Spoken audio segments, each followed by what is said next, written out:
अस्सलाम वालेकुम, क्या हाल है दोस्तों? ठीक हैं, खैरियत से हैं? आज दोपहर वाला वीलॉग जो है ना वो बस लंदन राती बड़ी लेट तक बाहर है, उठा ही नहीं गया। सही पूछे थे, बिल्कुल कोई गलत बयानी नहीं। बहरहाल अल्लाह पाक आप लोगों को अपने हिफ्ज़ व अमान में रखे, सेहत दे, बच्चों के सर पर साया आप लोगों का कायम रहे और वालदैन का साया आपके सरों पर कायम रहे। खुश रहें हमेशा, यही दुआ है। फ्रेश रहें। बहुत सारे मसाइल आते हैं ज़िंदगी में। अब मुझसे पूछ रहे होंगे कि मैं खुश क्यों? मैं इसलिए खुश हूँ कि आप लोग खुश रहें, इसके अलावा और कुछ भी नहीं। अब मैं हंसूंगा तो आप हंसेंगे, और आप हंसेंगे तो मेरे दिल को सुकून होगा। मेरे दिल को सुकून होगा तो सब ओके होगा। ज़िंदगी में छोटी मोटी चीज़ें आती रहती हैं। हम बहुत सारे लोगों से बहुत सारी तवक्कुआत लगा लेते हैं जो कि पूरी नहीं होती। तवक्कुआत लगानी ही नहीं चाहिए। इसलिए नहीं लगानी चाहिए कि वो आसफ़ अली ज़रदारी का एक बड़ा मशहूर जुमला है कि हम ऐसा दिल ही नहीं रखते जो दिल टूट जाए। तो बस अपने आप को ऐसा कर लें, फिर खुश ही खुश है। घूमें फिरें, अगर बच्चे हैं तो कोशिश करें उनको टाइम दें, उनके साथ जाएं। अगर कोई लाल पासपोर्ट है तो यूरोप निकल जाओ, अमेरिका निकल जाओ, मेरे वहाँ लंदन आ जाओ। पैसे हैं तो चंगी गड्डी ले लो, मरमुर जाना है, सब कुछ इतने रह जाना है। बहरहाल नहीं हो, ये बात किसी और तरफ चल निकली है।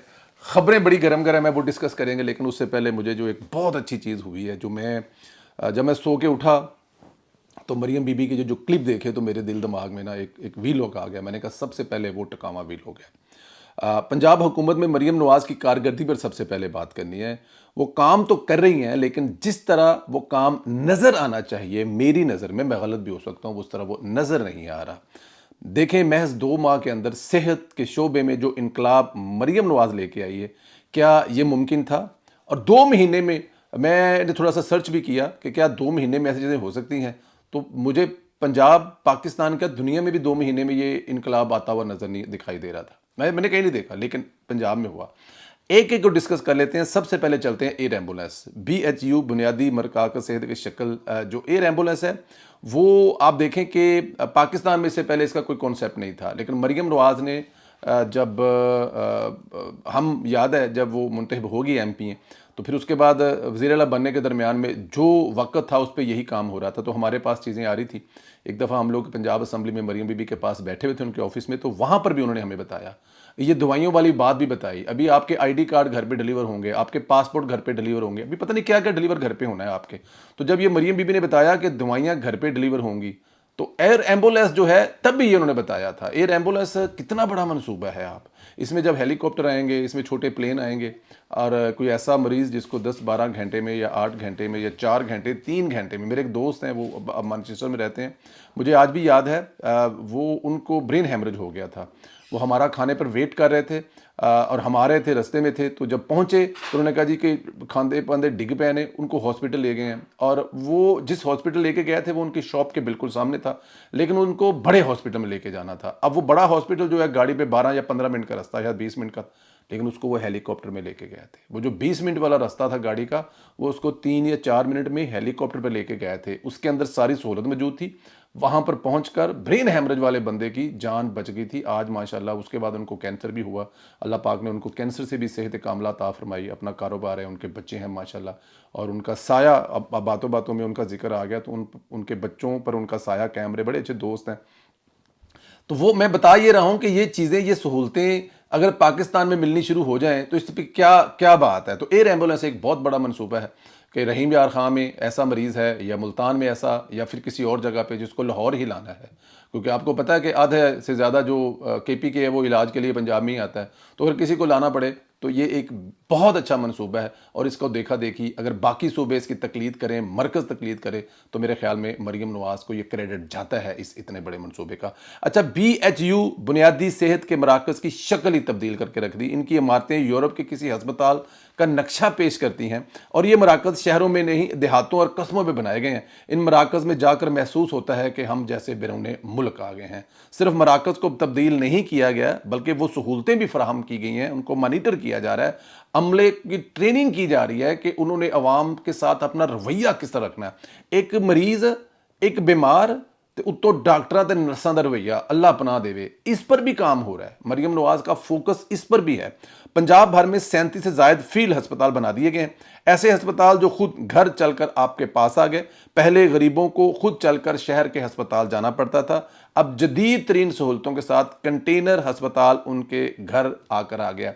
क्या आपको ये छोटी सहूलत लगती है? मतलब मेरे गांव से शेखुपुरा का अस्पताल जो है वो 12-15 किलोमीटर या 20 किलोमीटर है। अब गाड़ी पकड़नी, वहां आना, इमरजेंसी में जाना, चीजें करना, और जो औरत को फौरी किसी भी जच्चा बच्चा में या किसी में भी सहूलत मौजूद चाहिए, तो वो क्या 2-4 घंटे लेट होने की वजह से रास्ते में या कहीं पे, तो लेकिन जब ये सहूलत आपके दरवाजे पर आ गई है, मरियम नवाज आपके घर पर लेकर आ गई है, तो इससे बड़ा और नेकी का क्या काम हो सकता है? और ये सारे का सारा काम हुआ है सिर्फ 2 महीने में। तो 2 महीने में इतना बड़ा काम, मेरे ख्याल में ये भी क्रेडिट मरियम नवाज साहब को देना चाहिए कि ये उनका विजन है, ये उनके बाप और चाचा की तरबियत है कि वो जब से आई हैं सांस नहीं लिया और वो इस पे लगी हुई हैं। आने वाले देखते जाएंगे कि खुद साफ सुथरा अस्पताल आपके घर में आएगा, जिसमें आप की डिलीवरी हो सकती है, जिसमें अल्ट्रासाउंड हो सकता है, जिसमें आपके तमाम टेस्ट हो सकते हैं, और सबसे बड़ी बात, वो अस्पताल आपके गांव में आपको दवाई भी दे के जाएगा और वो भी मुफ्त दे जाएगा। मेरी अभी परवेज रशीद साहब से बात हो रही थी, तो मैं ज़ाहिर है नाम लेकर कहूँगा, तो उन्होंने बताया कि परवेज कोई 32 ऐसे हॉस्पिटल हैं जो इस वक्त पंजाब में मूव कर रहे हैं। 32 हॉस्पिटल, और जो हॉस्पिटल जो मूव कर रहा है, वो हर हॉस्पिटल 400 से 500 मरीजों को चेक कर रहा है। अब 32 को 500 से ज़रब दे लें तो ये तकरीबन को 15,000 बंदा बन जाता है। तो 15,000 बंदे का जब ट्रीटमेंट यहां पे होना शुरू हो गया, एक तो वो जो उनके जो पैसे वो लगाते थे प्राइवेट जाके, उससे जान छूट गई 15,000 बंदे की। फिर दूसरा ये हुआ कि जो आपके दूसरे 5,000 इस मुल्क में अस्पताल है, उन पे 15,000 लोगों का एक दिन का बोझ कम हो गया। अब ये 15,000 को आपने ज़रब देनी है महीने से, फिर आपने देनी है साल से, तो ये जो बोझ दूसरे अस्पतालों से वो भी कम हो गया, आपके घर में इलाज भी हो गया, प्राइवेट से आपकी जान छूट गई, फ्री मेडिसिन भी आपको मिल गई। तो ये इतना छोटा काम नहीं है। हाँ, पीएमएलएन या पंजाब गवर्नमेंट उसको बड़ा काम करके दिखा नहीं पा रही, तो ये उनकी बदकिस्मती है। इस पे मैं क्या कहूँ अब। खैर, अस्पताल घर आपके चल के आ गया। अच्छा, पहले कैंसर और टीबी और दीगर मरीजों को अद्वियात के लिए शहर आना पड़ता था, लंबी लाइन में लगना पड़ता था। अब अद्वियात की होम डिलीवरी शुरू हो गई है, बहुत बड़ा कदम है ये। इन मरीजों के लिए सुकून ही सुकून है। शायद दुनिया में ऐसा कोई मंसूबा ना हो जिसे मरियम नवाज ने मुमकिन न बना दिया हो, और ये सारे काम सिर्फ 2 महीने में हुए हैं। अच्छा, ये अभी मेरी जो अली रज़ा शाफ साहब हैं, हमारे प्रोड्यूसर भी हैं और उनका बड़ा काम भी है इस चैनल में, मेरे अल्फाज में और मेरी तरबियत में भी उनका बड़ा काम है, अल्लाह पाक उनको अजर दे। वो बता रहे थे कि संदीला साहब ये बहुत बड़ा काम है। वो कह रहे थे मेरी अम्मा का आंखों का कोई शायद, तो उनको लाहौर आना पड़ता था दवाई लेने के लिए। तो मैं इससे इतना खुश हूं कि मेरी माँ को, अली रज़ा शाह साहब जो हमारे साथ प्रोग्राम भी करते हैं, हर जगह पे वो होते हैं हमारे साथ, तो वो कह रहे थे कि मैं इतना खुश हूं, मैं मरियम नवाज को यहां बैठा दुआएं दे रहा हूं कि मेरी माँ की दवाई अब मेरे घर पहुंच जाया करेगी, मेरी माँ को लाहौर आकर दवाई लेनी नहीं पड़ेगी। तो अंदाजा करें कि ये कॉमन पर्सन की बात बता रहा हूं कि कितना बड़ा और अच्छा मनसूबा है कि आप दवाई फ़ोन करें, उनका ऐप होगा और वो दवाई आपके घर पर पहुंचेगी। इससे बड़ा और कमाल क्या हो सकता है। खैर, मरियम नवाज, अल्लाह पाक इसका आपको अजर ज़रूर देगा। अच्छा, इसके बाद आप देखें, पंजाब में पहला कैंसर अस्पताल बनाने जा रही है, डेडलाइन दे दी है। इस कैंसर अस्पताल की ओपीडी 1 साल में ओपन कर दी जाएगी। अवाम पहले ही साल इससे मुस्तफीद होना शुरू हो जाएंगे। मरियम नवाज की कारकर्दगी की रफ्तार देखकर लगता है कि वो 1 साल का काम 6 माह में और 10 साल का काम 5 साल में करने का इरादा रखती हैं। लेकिन यहां पर इशू जो है वो अब मैंने हाईलाइट करना है। हो सकता है किसी को बुरा लगे, तो उसके लिए हम अभी से माजरत कर लेते हैं।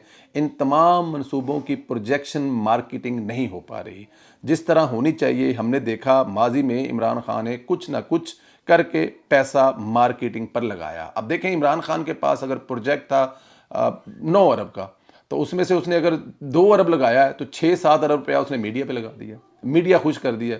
बड़े बड़े चैनल, बड़े बड़े एंकर इमरान खान के गिन गा रहे हैं। वो इस वजह से नहीं गा रहे कि इमरान खान ने उनको वो, तो पता नहीं अंदर अंदर की खाते की होंगे, किड़ियाँ मार्केटिंग कंपनियों को हायर किया होगा, कौन कौन राजी किए होंगे, अपने दोस्तों की कंपनियां बना दी। फैसल साहब जो उसके साथ स्पीकर पाड़ पाड़ कर खिताब फरमाया करते थे इमरान खान के, उनकी बीवी की अपनी मार्केटिंग की कंपनी थी, अरबोंपति बन गए। लेकिन इमरान खान को बना के भी गए। अगर इमरान खान ने अरबों रुपया लगाया था मार्केटिंग पर, तो आप ये देखें कि उसने किया कुछ नहीं था। ना उसने कोई अस्पताल बनाया, ना उसने कोई डैम बनाया, ना उसने कोई 50 लाख घर बनाया, ना 1 करोड़ नौकरियां दी। लेकिन उसकी मार्केटिंग इतनी तगड़ी थी कि ये वो सारा कुछ लोगों को दिखाता रहा और लोगों को बताता रहा कि ये मैंने किया, और उसका झूठ आज तक बिक रहा है। सेहत कार्ड किसका मंसूबा था? सेहत कार्ड में अगर जितना उसका बजट था उसका 60% फ्रॉड हुआ है सेहत कार्ड, 60% फ्रॉड।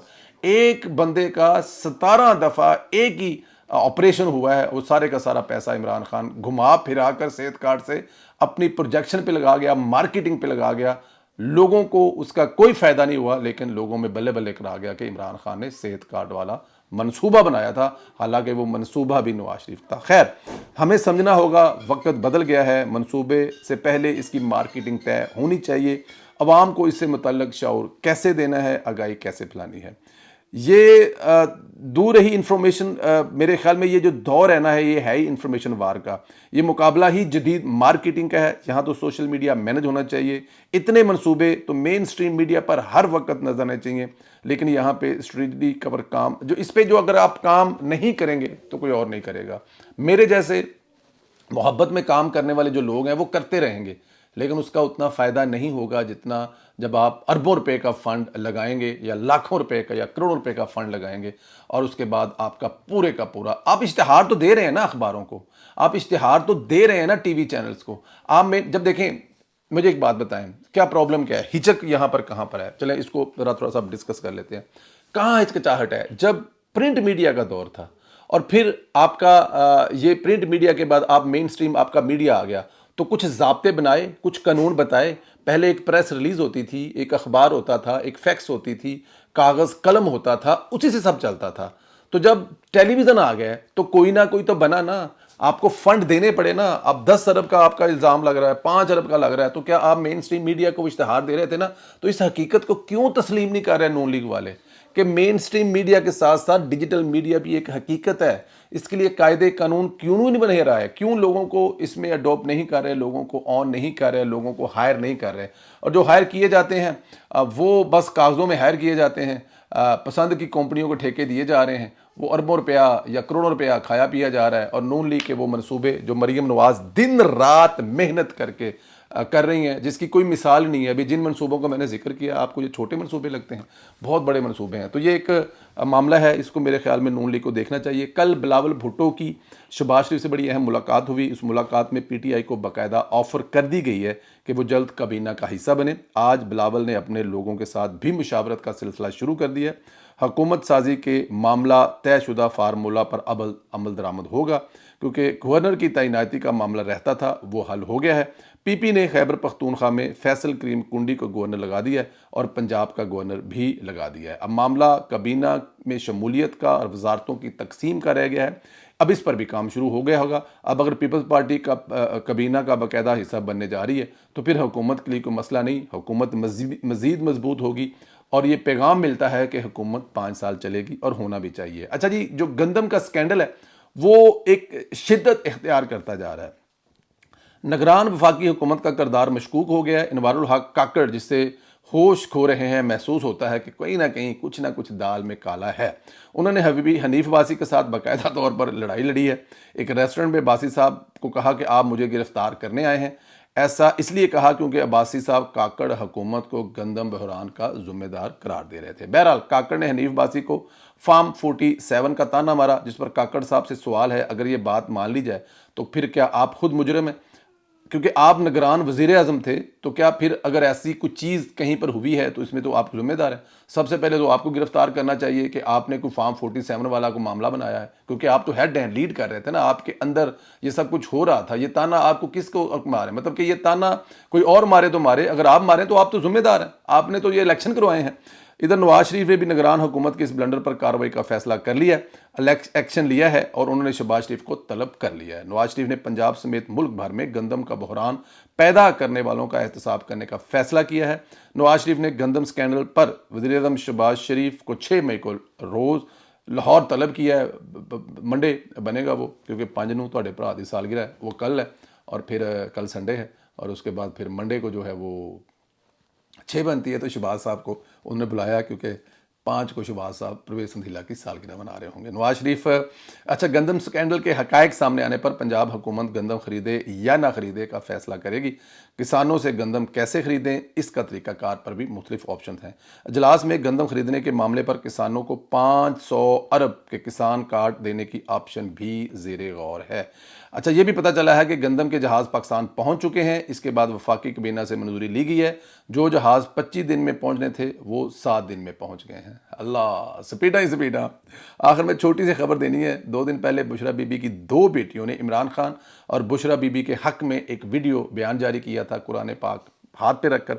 मैंने सुबह वाले वीलॉग में भी कहा था कि इस पर ज़्यादा बात नहीं करनी चाहिए, क्योंकि यहाँ पर कुरान पाक जो मेरी और आपकी मुक़द्दस किताब है, आखिरी किताब है, उस पर हम ठीक है वो कर लें। लेकिन कहानी अभी हुई है। तीसरी छोटी बेटी ने बुशरा बीबी और इमरान खान के ख़िलाफ़ खावर मानी का, यानी अपने वालिद के हक़ में बयान जारी किया है और इन तमाम इल्ज़ामात की तस्दीक की है जो खावर मानी का ने इमरान खान पर लगाए थे। अब उसमें जो वीडियो में वो जो कह रही है वो आप लोगों ने सुन ली है। वो कह रही है कि जी बुशरा बीबी इमरान खान को घर लेके आती थी निकाह से पहले, और वो सब कुछ जो मेरा बाप कह रहा है वो बुशरा बीबी घर पे करती थी।